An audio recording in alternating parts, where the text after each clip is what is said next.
창세기 37장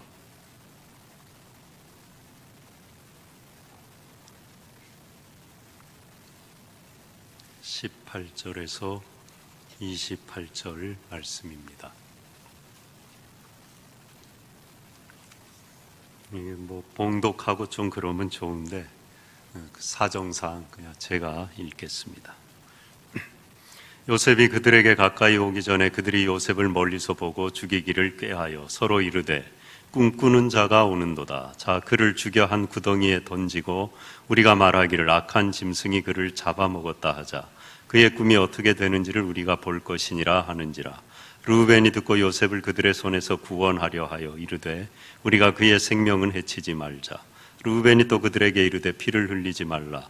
그를 광야 그 구덩이에 던지고 손을 그에게 대지 말라 하니 이는 그가 요셉을 그들의 손에서 구출하여 그의 아버지에게로 돌려보내려 함이었더라. 요셉이 형들에게 이르매 그의 형들이 요셉의 옷 곧 그가 입은 채색 옷을 벗기고 그를 잡아 구덩이에 던지니 그 구덩이는 빈 것이라 그 속에 물이 없었더라. 그들이 앉아 음식을 먹다가 눈을 들어본즉 한 무리의 이스마엘 사람들이 길라앗에서 오는데 그 낙타들의 향품과 위향과 몰약을 싣고 애굽으로 내려가는지라. 유다가 자기 형제에게 이르되 우리가 우리 동생을 죽이고 그의 피를 덮어둔들 무엇이 유익할까? 자, 그를 이스마엘 사람들에게 팔고 그에게 우리 손을 대지 말자. 그는 우리의 동생이요 우리의 혈육이니라 하매 그의 형제들이 청종하였더라. 그때의 미디안 사람 상인들이 지나가고 있는지라 형들이 요셉을 구덩이에서 끌어올리고 은 20의 그를 이스마엘 사람들에게 팔매 그 상인들이 요셉을 데리고 애굽으로 갔더라. 아멘.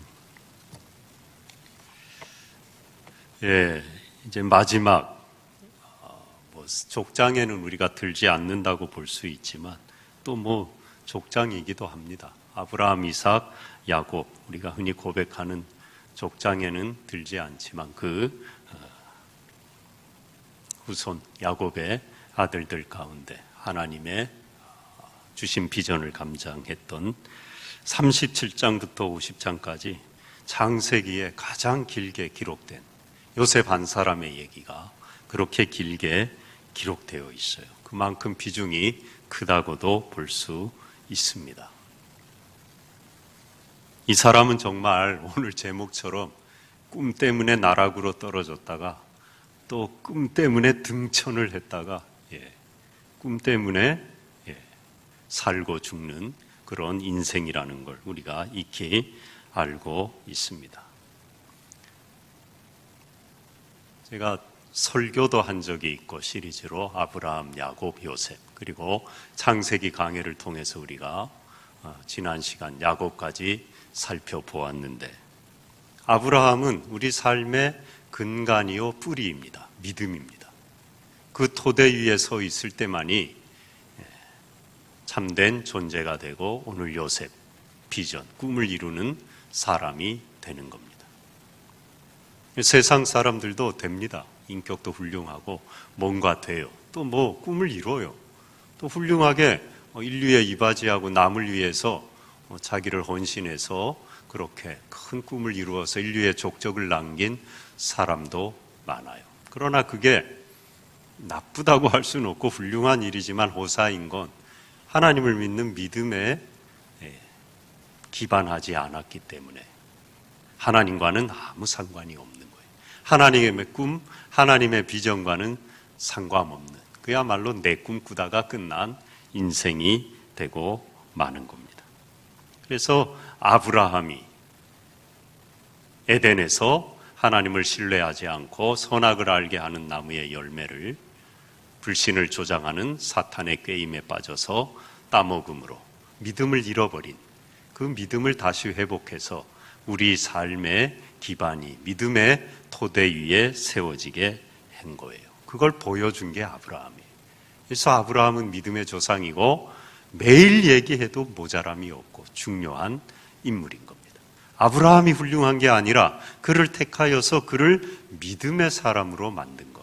그래서 우리도 믿음 위에 서야 되는구나. 인생의 가장 중요한 건 믿음이구나. 가정도 그렇고 교회도 그렇고 나라도 그렇고 자녀도 그렇고 오직 믿음. 그래서 루터가 솔라 피데, 오직 믿음을 외친 거죠. 그 다음에 기초를 닦았으면, 뿌리를 내렸으면은 그 위에 줄기가 싹둑 잘리면 아무 소용없잖아요. 믿음 위에 뿌리를 내렸으면 그 가지가, 줄기가 아름드리로 열매를 맺혀서 정말 보기에도 그런 아름다운 존재가 되어야 되는 거죠. 그걸 보여주는 게 야곱이에요. 야곱이 변하여 이스라엘 된 것. 주님 닮아가는 성품, 하나님의 예수 그리스도의 인격을 품은 하나님의 형상을 회복한 존재가 되는 것. 지금 이 시대에 우리가 꼭 기억해야 될 거죠. 전부 뭐 하라고. 물론 되라는 뜻도 거의 있겠지만 공부도 그렇고 하라고 내모는데 정작 내 안을 들여다보는 시간은 없고 여전히 야곱이 이스라엘이 돼야 되는데 그걸 향해 나아가야 되는데 이걸 건너 떠버리고 요셉으로 가갖고 비전을 이뤄야지, 꿈을 이뤄야지, 그러기 위해서 열심히 공부해갖고 올라서야지. 근데 이거는 성경이 말하는 됨과는 상관없죠. 위치를 말하는, 성경이 말하는 됨은 존재를 말하는, 내면을 말하고 성품을 말하는 겁니다. 건너뛰면 안 되는 겁니다. 그래서 아브라함 다음에 야곱, 해피려면 왜 이 사람 그런 속이는 자 야곱이어서 이스라엘이 되게 하셨느냐? 우리도 그렇게 하라는 거죠. 믿음 위에 섰으면 이제 천국 백성 하나님의 자녀가 되었으면 자녀됨에 합당한 존재가 되라는 거죠. 이름만, 명목만 그리스도인이 되지 말고 야곱이 변하여 이스라엘이 되었듯이 우리도 주님 닮아 가라는 겁니다. 그래서 야곱이 성경에 기록되어 있는 거고, 참 훌륭하죠. 된 것까지만 해도 뭐 대단한 거예요. 근데 또 인생이 안 그렇잖아요, 여러분. 뭐 맨날 묵상만 하고 뭐 되기만 하는, 기도만 하고 앉아갖고 나 뭐 될까? 이미 됐는데요. 됐으면 사명 받아서 사명 감당해야죠. 그걸 보여주는 게 요셉이에요. 그래서 그에게 꿈을 주신 겁니다. 전에도 말씀드렸고 책에도 나오고 다 아시지만 꿈꾸는 자가 오는도다, 이거를 전에 덜어 뭐 그 들렸다고 할 수는 없어요. 좋게 받아들여서 우리도 꿈을 꿔야 된다. 많이 그렇게 가르치고 설교도 하고 저도 들어봤는데 뭐 그 들렸다고 할 수는 없어요. 다 좋은 말씀인데 맞지는 않아요. 들린 건 아닌데 맞지는 않아요. 알아들으세요. 하여튼 성경이 말하는 거 아니에요. 요셉이 언제 총리가 된다고, 민족을 구원한다고, 해와 달과 11별이 나에게 절한다고, 11곡식단이 나에게 절한다고 꿈이나 꿨습니까? 철부지 코 흘리게 하는 짓 좀 보세요. 이제 철딱서니가 어떻게 이렇게 없습니까? 꿈꾼 적 없어요. 하나님이 어느 날 그에게 꿈을 부어 주신 겁니다. 물론 이제 그게 자기 꿈이 되었죠.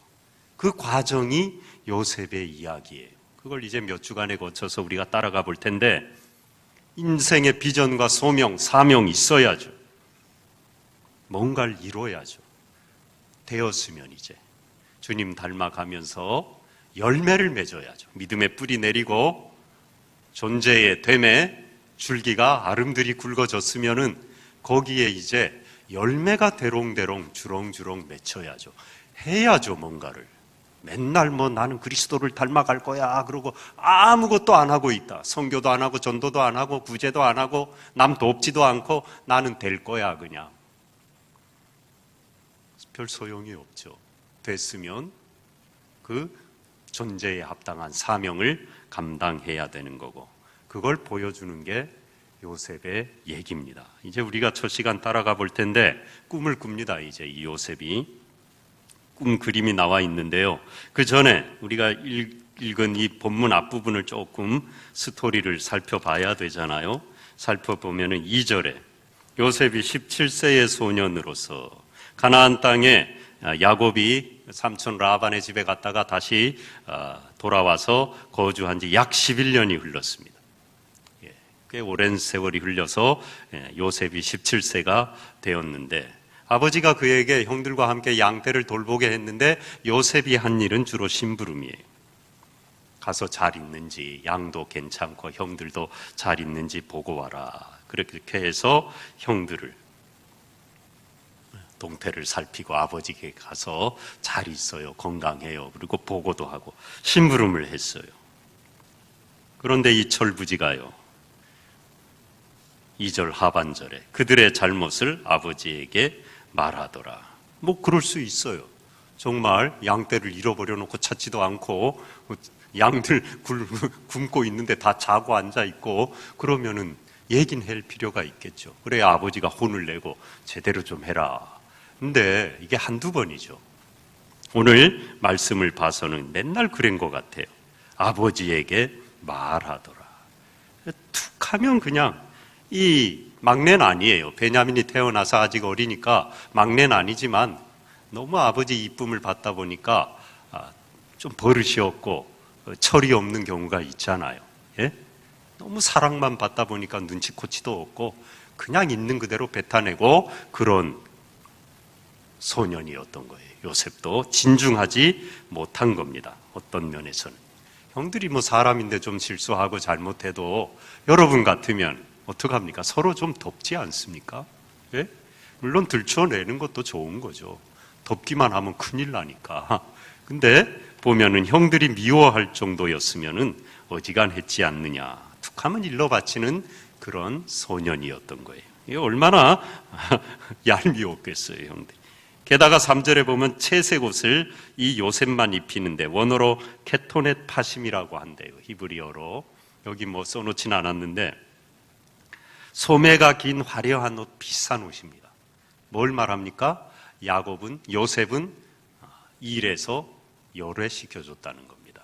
그 옷 입고 일할 수 있습니까? 아버지가 그렇게 채색 옷, 색동 저고리, 소매가 긴 비싼 화려한 옷, 옷감이 좋은 옷을 입혔다는 건 넌 일하지 말아라. 형들은 죽으라고 밤낮을 가리지 않고 잠도 못 자고 양을 돌보고 일하는데 요셉만 룰룰랄라 가끔 왔다 갔다 심부름이나 하고 약이나 올리는 거예요. 와갖고 한다는 짓이 돕기는커녕 형들이 좀 잘못한 거 일러 바치기나 하고.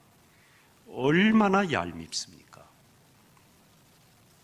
그렇게 하던 중에 4절에 얼마나 얄밉고 미웠는지 편안하게 말할 수 없었더라. 고운 말이 안 나갔다 말이에요. 그걸 이렇게 번역을 한 겁니다.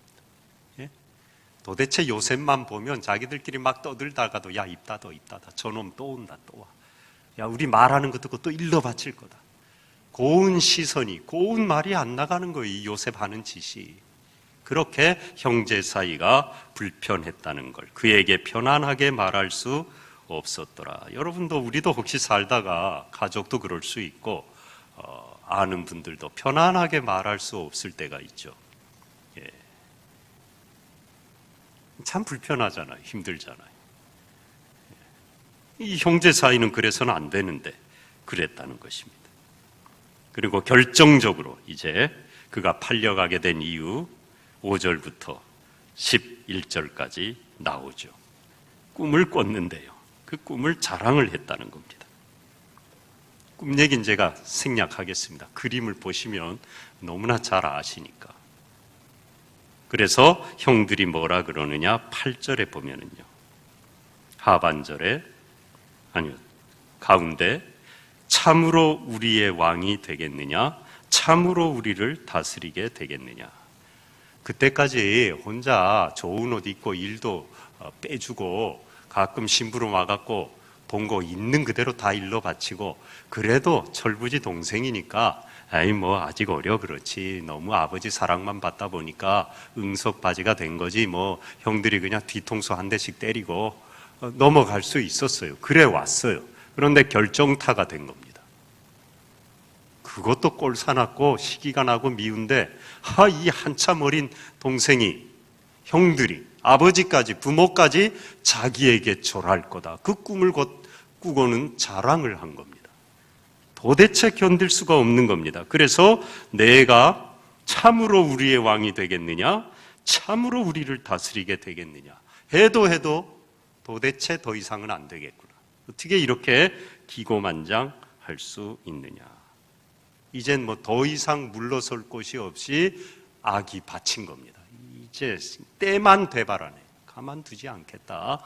벼르고 있는 거예요. 그러니까 우리가 뭔가를 이렇게 잘 몰라갖고 하더라도 조심할 건 참 조심할 필요가 있습니다. 이렇게 상대방을 악에 바치게 만들면 안 돼요. 꿈꾼 거 잘못 아니에요. 또 자랑할 수도 있잖아요. 저 같아도 17살 소년이 이런 꿈을 꾸면은 이게 입이 근질해갖고, 그죠? 대나무 숲에 가서라도 말을 해야 될 거 아닙니까? 임금님기는 당나귀기다. 그리고 근질이 이게 도대체 신기한 꿈이잖아요. 그러니까 자랑할 수 있어요. 근데 눈치껏 해야죠. 지금 그럴 상황이 아니잖아요. 17살쯤 됐으면은 알아야죠. 그죠? 요 수지고등학교를 안 나왔더라도 하여튼 요 수지고등학교를 나왔으면 알 텐데 하여튼 이 인간이 그걸 못 나와가지고 이게 눈치코치가 없어갖고 그 정도 됐으면 이제는 철이 들을 나이잖아요. 아, 이건 내가 얘기하면 형들이 상당히 기분 나쁘겠구나. 나 혼자 그냥 알고 기도하자. 그랬을 수도 있는데 그걸 다 떠벌린 겁니다. 형들이 화가 끝까지 치밀은 거죠. 결국은 팔려가는 거예요. 그런데 이 말씀에서 우리가요, 성경 저자가 하나님이 그 손을 통해서 복선을 깔고 있는 걸 알 수 있죠. 진짜 그렇게 됐잖아요. 참으로 우리의 왕이 되겠느냐? 비꼬고 비아냥거리려고 한 말이지만 자기도 모르게 악에 바쳐 한 말 속에 하나님의 뜻이 숨어 있는 거예요. 왕이 되겠느냐? 미워서 한 얘기인데 그 형들의 말이 고백이 된 겁니다. 하나님의 뜻인 거예요. 하나님은요, 가끔 이렇게 일하셔요. 전혀 믿음의 고백이 아닌 언사를 통해서도 하나님의 뜻을 거기에 숨어 놓으셔요. 숨겨놓고 심어놓고 그게 자라게 하십니다. 우리가 말 잘해야 됩니다. 지금 이 형들은 전혀 모르고 한 얘기지만 사실 우리를 다스리게 되겠느냐? 다스리잖아요. 가서 다 절하잖아요.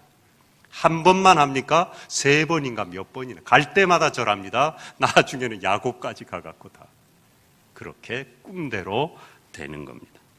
하나님이 주신 꿈은요, 반드시 이루어지는 거예요. 여러분에게 주신 꿈도 누가 뭐 시기 질투하고 악에 바쳐갖고 그렇게 얘기하더라도 이루어지는 줄로 믿습니다. 이제 그렇게 됐는데 어느 날 이 아버지 야곱이 요셉한테 형들이 헤브론에서 세겜에 가서 양떼를, 그 아마 뭐 이제 먹이 풀을 찾다 보니까 멀리까지 왜 이 유목민들은 목동들은 이동하잖아요. 뭐 몇 달도 걸리고요. 그렇게 돌아다니다가 또 집으로 오고 그러거든요. 이 세겜은 그 당시 이 야곱과 그 가족이 머물고 있던 헤브론에서 북쪽으로 약 80km예요. 가까운 거리가 아니에요. 여러 날을 이동해서 그렇게 멀리 간 겁니다. 그래서 이제 요셉이 부랴부랴 쫓아갔어요. 가보니 아무도 없네요. 그래서 전해주는 말을 들었더니 여길 떠나서 더 북쪽으로 도단으로 갔다. 도단은 또 이 세겜에서 북쪽으로 더 올라가서 약 24km라고 합니다. 그러니까 이것도 가까운 거리가 아니죠. 그리고 또 땀을 뻘뻘 흘리고 쫓아가서 만났는데 오늘 읽은 본문의 형들이 도단에서 양떼를 치다가 멀리 오는 동생 요셉을 보고 뭐라 그럽니까? 19절에 꿈꾸는 자가 오는도다. 서로 이르되, 그러니까 이제 서로 보고 이거 좀 여러분이 모였으면 한번 해봐야 되는데 이 시연을 좀 키득거린 거죠. 야야 저놈마 저거 까불고 저 고자질쟁이 저거 꿈만 꾸는 놈이 온다. 야 전마 저거. 예. 그런 거예요. 웃기고 있네. 저 개꿈이나 꾸는 놈이 오는구나. 서로 보고 비아냥거리고 조롱한 겁니다. 그리고 죽이기를 꾀하여. 죽여버리자. 안 되겠다. 이제까진 참았는데 도저히 꿈꾸고 우리가 부모님까지 자기에게 절한다는 건 우리가 용납할 수가 없다. 쟤는 그냥 둬서는 안 되겠다. 저건 우리 형제도 아니고 완전 망종이다, 망종. 어떻게 부모까지 자기에게 절한다고 떠벌리고 자랑질을 해대냐. 죽여버리자. 그렇게 악에 바친 거예요. 그리고 또 한마디 합니다. 20절 하반절에 그의 꿈이 어떻게 되는지를 우리가 볼 것이니라. 무슨 말입니까? 죽여버려도 너 꿈이 이루어지는지 보자 이 말이에요. 우리가 이겼잖아. 너 꿈은 개꿈이고 어디 그런 꿈을 꾸었던들 자랑을 하냐.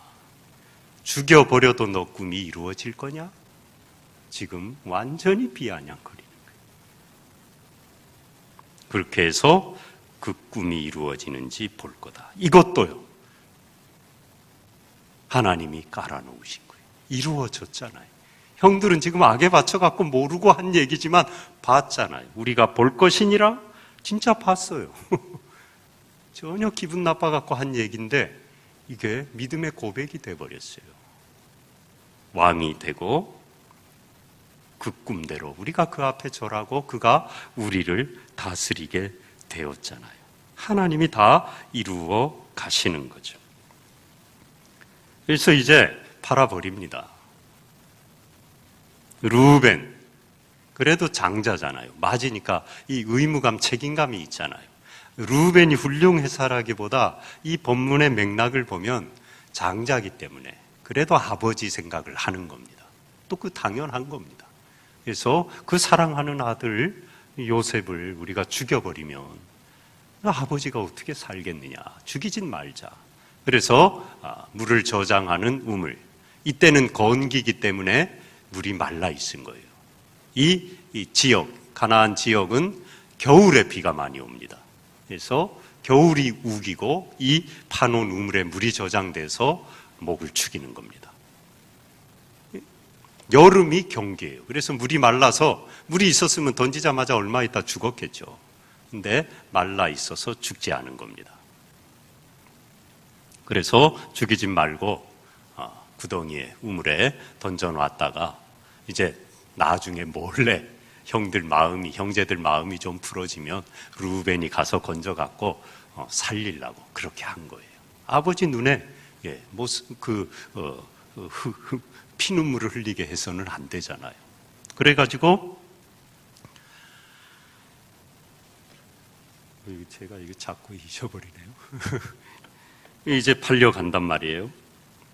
그랬는데 이제 던졌는데 잠깐 어디 뭔 일이 있어서 자리를 피해 딴 데 갔다 와보니 그 사이에 이 유다가, 하여튼 똑똑하고 이빠른 유다가 형의 마음을 모르니까 두면 뭐 굶어 죽든지 맹수의 밥이 될 테니까 자기 딴에는 또 꾀를 낸 거죠. 마침 상인들이 오는데 팔자, 죽이는 것보단 낫지 않느냐. 그러니까는 눈에만 치워버리면 되니까 뭐 죽은 거나 다름없으니까 그 당시에 애굽으로 내려가는 상인들에게 팔아버리면은 이건 죽인 것보다 더 하죠. 그러니까 그래, 좋다, 팔자. 죽이는 것보다 피 묻히는 것보단 낫겠다.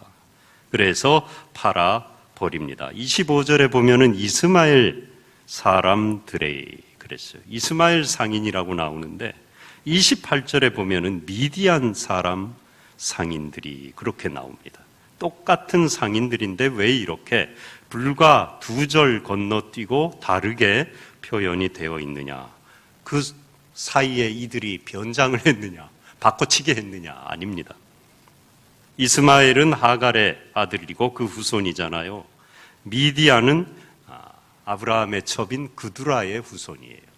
그리고 이들은 똑같이 사막 지역에 거해서 아마 이 저자가 이것을 같은 걸로 그냥 뭐 족속을 다 알 수는 없으니까요. 같은 사막 지역에서 이렇게 물품을 갖고 교역하고 장사하는 상인들이니까 앞에는 이스마엘 그랬다가 뒤에는 미디안. 결국은 같다고 봐도 과언이 아닌 거예요. 그래서 다르게 표현되어 있다고, 이 성경이 뭐 틀리고 이렇게 한 게 아니라는 걸 이해할 수가 있습니다. 이렇게 해서 이제 팔려가요. 루벤이 와봤더니 뭐 어떡해요. 팔아버렸으니 할 수 없이 아버지를 속이죠. 원래 했던 대로 옷을 벗겨놨으니까. 그 옷에다가 염소의 피를 묻혀서 맹수에게 잡아먹힌 걸로 그렇게 합니다. 그래서 팔려가잖아요. 자랑만 안 했던들, 뭐 좀 고자질하고 혼자 좋은 옷 입고 까불고 돌아다녀도 그냥 뒤통수나 한 대씩 맞으면 됐는데 자랑을 하는 바람에 팔려갔거든요. 제가 한번 사지선다가 아니라 삼지선다로 답을 알려드릴 테니까 몇 번인지 맞춰보셔요. 철이 없어서 자랑했다. 2번, 눈치가 없어서. 3번, 순진해서. 자, 1번 손 들어보시죠. 철딱서니가 없어서. 2번 눈치가 없어서. 저만 드네요. 3번 순진해서. 뭡니까 그러면 도대체? 이게 손을 들어야 제가 놀려먹는데 다 맞습니다. 그러나 다 틀립니다. 세 가지 다 가능성이 있지만 세 가지 다 아닙니다. 누가 했어요? 자랑 안 했어도요, 하나님은 요셉이 애굽으로, 또 굳이 애굽이 아니어도 저 북쪽으로 팔려가도 되고요, 바다 건너 팔려가도 되고요, 어딘가 팔려가서 민족만 이루면 되는 거예요. 예? 그래서 피를 바른 그 집의 장자들은 다 사는 생명 구원의 은혜를 함께 경험한 생명 공동체, 은혜 공동체, 신앙 공동체, 선민 이스라엘을 택하시려고, 형성하시려고. 그래서 그 후손 가운데 인류의 구원자가 오게 하시려고 아브라함과 이삭과 야곱에게 주셨던 땅을 주리라, 큰 민족을 이루리라, 그리고 마지막 진짜 복, 참된 복, 너가 복의 근원이 될지라. 너를 통하여 인류가 모든 사람이 복을 받으리라. 바로 메시아를 통한 인류 구원의 축복입니다. 그거를 아브라함, 이삭, 야곱에게 주시고 언약하셨잖아요. 그걸 지금 하나님이 이루고 계시고, 이건 하나님의 섭리요, 하나님의 방법인 거예요. 우리가 가타부타 어떻게 왜 꼭 그렇게 하십니까? 그럴 수가 없는 거예요. 하나님이 그렇게 하기로 작정하셨어요. 그래서 요셉을 택하셨고 요셉이 팔려가게 하셨는데, 그러면은 여기에서 한 가지 질문이, 그러면은 요셉도 잘못한 거 하나도 없고 팔아버린 형들도 잘했네. 결국은 하나님이 그렇게 하실 거니까. 그러나 그렇지 않습니다. 하나님이 하실 거지만 인간의 도덕적인 책임은 본인이 또 져야 되는 거예요. 가룟 유다, 누군가 예수님을 팔았어야 돼요. 그러면 가룟 유다는 잘했네, 악역을 담당했으니 오히려 조연상 줘야지, 아니라는 겁니다. 이거는 연극이 아니기 때문에, 실제이기 때문에 가룟 유다는 누군가 해야 될 일을 했지만, 그러나 자기가 그 죄를 졌기 때문에 그 죄값을 감당해야 되는데 회개할 기회 다 주셨어요. 베드로도 배신하고 회개했잖아요. 회개하면 돼요. 한평 강도 죽기 전에 나를 기억해달라고. 너가 나와 함께 오늘 낙원에 있을 거라. 돌이키기만 하면 되는 거거든요. 그러나 책임은 져야 되는 거죠. 그렇게 해서 팔려갔어요. 그 그림에 보면은 이거 비렐름 폰 쉐도우라는 아마 독일 화가인 것 같은데요. 화가가 그린 그림이에요. 그 지금 염소피에 묻은 옷을 형들 몇 명이 나와 있고, 뒤에 여자는, 어머니 라헬은 죽었으니까 아니고 유모든 유모도 아마 죽었죠, 참 그 전에.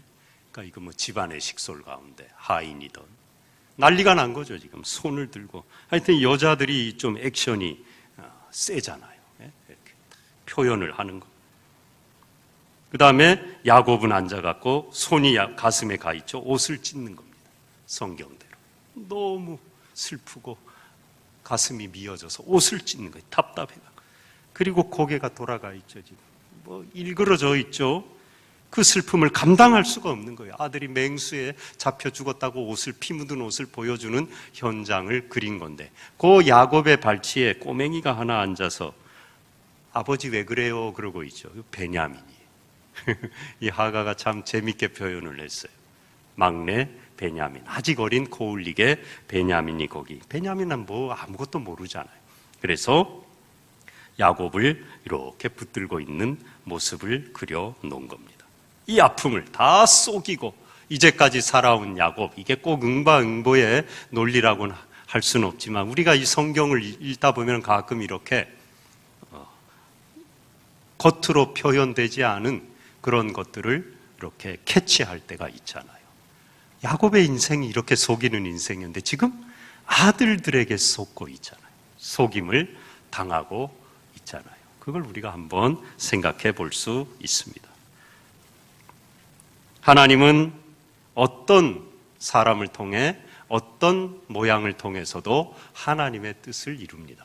아브라함과 이삭과 야곱에게 주신 뜻이고 언약이고, 그것은 그 전에 인류가 타락함으로 그들을 완전히 멸망시킬 수 없는 하나님의 사랑 때문에 다시 회복하고 구원하고자 하는 하나님의 크신 경륜 가운데 모든 일이 지금 일어나고 있는 거예요. 근데 한 사람의 인생도 너무나 소중하고 중요하죠. 하나님이 주신 꿈이 내 꿈이 되고 그 꿈을 이루는 사명 감당하는 그 한 인생도 귀한 겁니다. 하나님은 이 둘 다를 손에 쥐고 계셔요. 하나님의 크신 뜻을 이루는 역사의 강물이 흘러가는데 사람들이 거기에 다 떠내려가잖아요.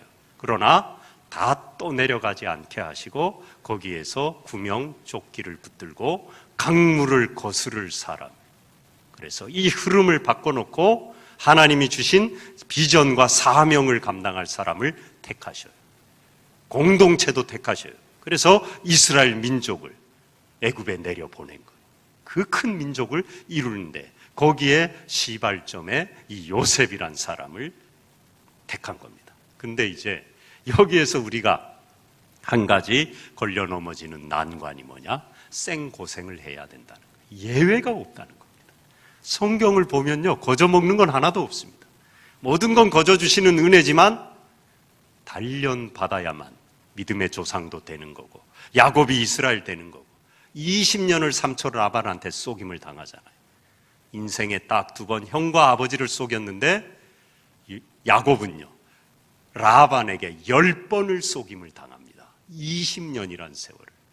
하나님 하시는 일은 놀랍죠. 대가를 치러야 돼요. 고생 없는 영광이 없는 겁니다. 사명 이루려면 반드시 발가 벗겨지는 그런 고난을 체험해야 돼요. 그때만이 우리는 진정 하나님이 주신 꿈과 비전을 이룰 수가 있는 거예요. 요셉, 그래서 팔려가게 하신 거예요. 형들이 안 팔아도 김정은이가 와서 팔았더라도 팔았을 거예요. 팔았다고요. 이 형들은 자기 죄값을 또 치러야죠. 그것도 자기 몫에 태운 자기 십자가요, 자기 인생이니까요. 그래서 공짜가 없습니다. 우리가 그게 좀 힘이 들죠. 그런 거 없이 바로 사명 이루고 그랬으면 참 좋겠는데 참 죄송하지만 여러분 대가를 치러야 돼요. 근데 그게 더 귀하지 않습니까? 지나고 나면. 그 당시는 참 힘들었잖아요. 근데 지나고 나면 그때가 제일 좋았다. 신혼 때 단칸방에 고생할 때, 연탄가스 마셔 병원에 실려갔을 때 그때가 제일 행복했다.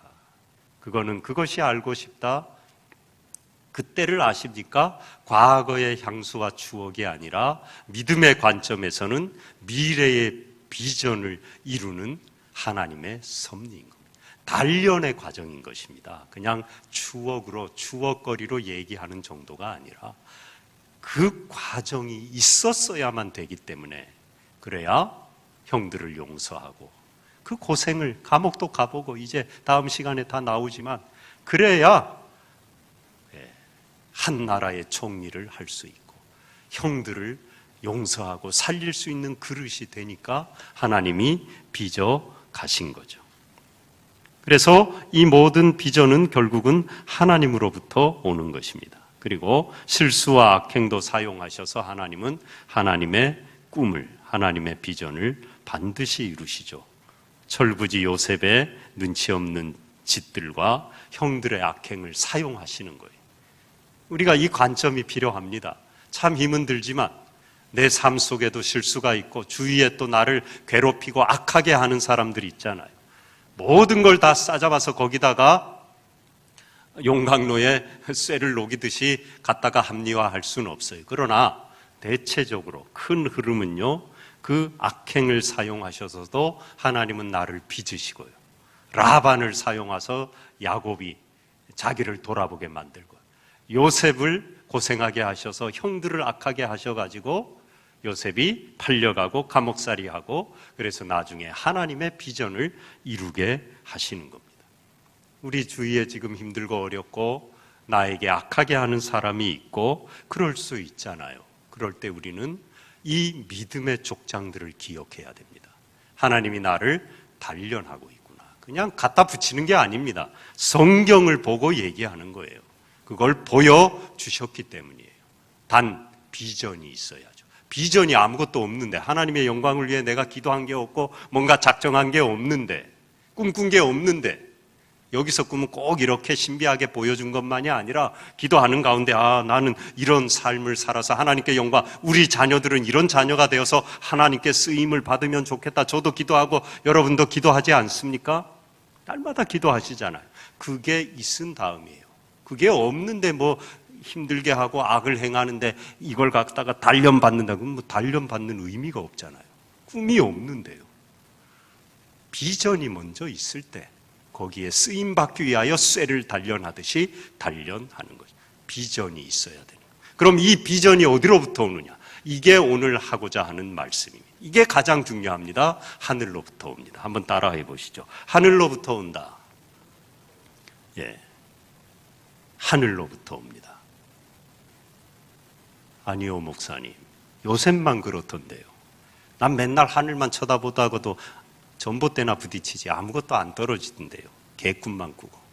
아무 비전 안 주시던데요. 맞아요.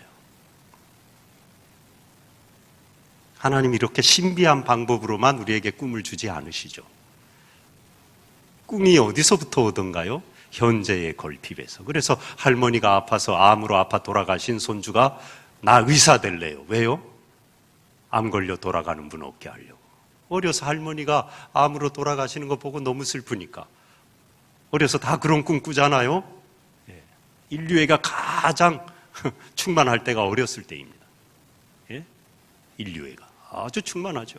의사가 되어서 나는 모든 병자들을 다 고칠 거야. 너무 좋은 거예요. 바로 그겁니다. 현재의 결핍에서 내 마음에 품어진 소원과 기도 제목이 비전이 되는데, 하늘로부터 온다고 하신 한 말씀의 의미는 그게 하나님께로 가서 거쳐야 된다는 거예요. 하나님께 가서 사인을 받고, 그래, 내가 너에게 이 비전을 준다. 그건 내가 준 거다. 이 확증을 얻는 과정이 필요하다는 거예요. 하나님을 모르는 사람들은 그냥 자기 꿈일 뿐이죠. 아무리 좋은 꿈이어도, 인류 평화를 향한 비전이어도 하나님을 거치지 않았기 때문에 자기 꿈으로 끝나요. 하나님과 아무 상관이 없어요. 그래서 우리가 꼭 요셉처럼 이렇게 하늘로부터 신비한 비전을 보지 않았어도 현재의 결핍 가운데 기도하다가 난 가난한 게 아주 그냥 진저리가 난다. 돈 많이 벌어 부자가 돼. 난 사업가가 되어야 되겠다. 나만 잘 사는 게 아니라 헌금도 많이 하고 교회도 짓고 선교도 하고 그러려고 나는 부자가 되어야 되겠다. 그걸로만 끝나면은 나중에 아무것도 못해요. 하는 사람 제 별로 못 봤어요. 그 꿈이 어디로 가야 되느냐? 하나님께로 가야 돼요. 기도해야 된단 말입니다. 이게 정말 하나님이 내게 주신 꿈이 맞느냐? 내가 섣부른 영웅심으로 이런 꿈을 꾸고 이걸 요셉처럼 다 몰랐죠, 물론. 떠벌리는 게 아니냐? 하나님께 검증을 받아야 돼요. 그래서 요셉이 생고생을 하는 게 바로 그 검증을 받는 기간인 겁니다. 그냥 한낱 개꿈이 아니라 이게 정말 하나님이 내게 주신 비전이구나. 목숨을 바쳐도 이루어야 되는데 인생의 사명이구나. 그거를 품게 하시려고 이 비전이 정말 하나님으로부터 왔다는 확신 속에 살아가게 하려고 고생을 하게 하시는 거예요. 마찬가지입니다. 우리도 하나님이 주신 분명한 비전이 있는데 계속 반대길로 팔려가고 안 되고 더 지하 감옥으로 내려가고 언제 그 꿈 이루나 이러다 내 인생 끝나겠다 할 때는 이유는 딱 하나죠. 단련하시는 겁니다. 단 비전이 분명해야 돼요. 그게 없이 그렇게 갖다 붙이는 거는 그거는 자기 멋대로 신앙인 거예요.